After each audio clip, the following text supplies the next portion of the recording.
Slim Leaf, complete review, more information video description link below this video.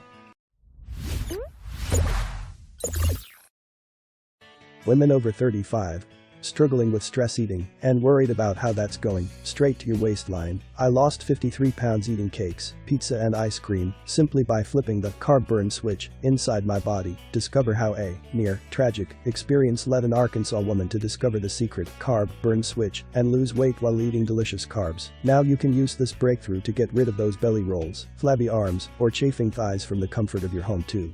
Hey, my name's Katie Patterson. Over the next few minutes, I'm about to tell you my shameful story about how I nearly let my 5-year-old son drown, all because I was too out of shape to run 30 steps to save him. Truthfully, I let myself go over the years, and it got to the point I could barely stand the way I looked in the mirror. My love life with my husband was practically non-existent. I avoided taking photos with friends. Seeing those pictures on social media made it painfully obvious how big I was compared to them, and as much as I felt like I was cursed with bad genes and a body that piled on stubborn fat, the tipping point came when being overweight nearly made my son drown. Today, I'm relieved to say, my son's okay, and there's a silver lining too, because this near tragic experience led me to discover a new fat loss breakthrough called the carb burn switch that let me shed 53 pounds of belly fat. Now I want to show how you can too. You see, there's a biological switch inside your body called the carb burn switch. Flip it, and you'll melt the unwanted pounds you're carrying right now.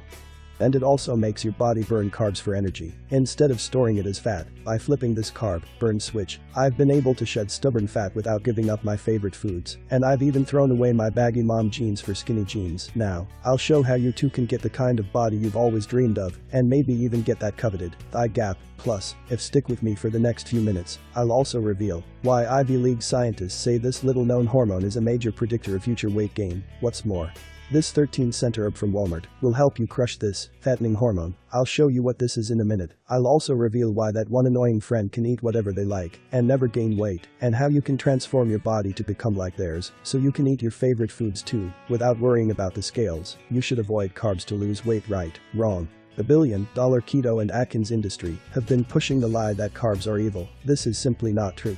I'll show you why in a second. Why the Japanese from Okinawa are reputed to be the healthiest people in the world, yet their diet consists of 85% carbs. In a few minutes, I'll show you the bizarre reason why they can eat all the carbs they want without gaining a single pound of ugly fat. You can do this too. How a professor from Kansas State University lost 27 pounds while eating nothing but Twinkies, powdered donuts, Oreos and Doritos. See the photo below.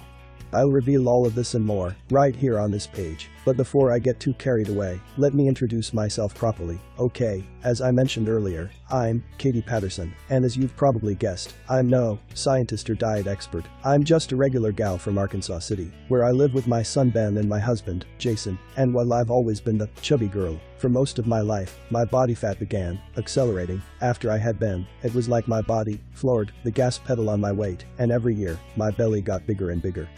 After I had Ben, the weight piled on so fast, people sometimes mistook me for being pregnant, even though I wasn't, which was really embarrassing, by the way. And in between raising my 5-year-old son, working part-time and supporting my family, my weight turned into a runaway freight train I couldn't stop. It all came crashing down during September last year. You see, being cooped up indoors for so long had been itching to go out and play, so I agreed to take him to the local park. Once there, I got a sudden phone call from my mom about the Christmas party we were organizing together. I swear, I took my eyes off Ben for just a second, but the next thing I knew, I heard a loud splash. Ben had fallen into the nearby pond. By the time I noticed, he was already thrashing about, and the pond was too deep for his little legs to reach. I immediately rushed over, but as I was running, time seemed to slow down. Breathing felt impossible, and my head started spinning. Then, all I saw was darkness. When I regained my senses, I was blinded by a white light, tired woman and drooling child. I thought I had died, but as I groggily opened my eyes, I realized it was just the hospital lights. Blinking several times, I saw the faint outline of a nurse hovering over my bed. 0.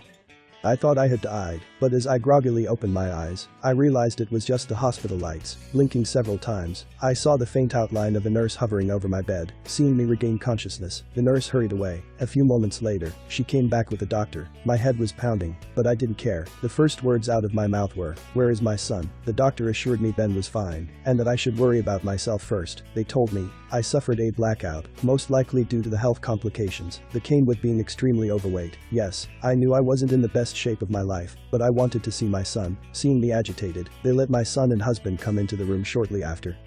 My husband Jason was clearly emotional, with tears in his eyes. As I hugged them both, I noticed Ben was a bit distant, which was odd, but seeing him safe took the burden off my mind. I asked what happened after I passed out. It turned out, I was lucky. A nearby person saw me fall and called an ambulance, and they also saved my son from drowning. I asked Ben if he was okay. He said he was, but he didn't make eye contact. My husband chimed in and said he'd been like that since the incident. Don't worry, honey.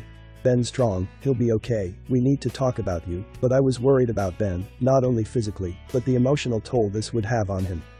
Me being overweight caused this whole incident, and Ben was traumatized because of it. It was devastating to think about, because I knew it was all my fault. It made me feel like the worst mother in the whole world, and it was all because of this weight loss demon I'd been struggling against my whole life. Of course, I tried to lose weight before. I tried more fad diets, workout programs and diet powders than I can count on my fingers and toes. I even spent hundreds of dollars we couldn't afford on a personal trainer. It worked for a short while, and maybe I'd lose 2 or 3 pounds, but the yo-yo always swung back. I know it's weird, but with so many failed weight loss attempts. More information, video description link below this video.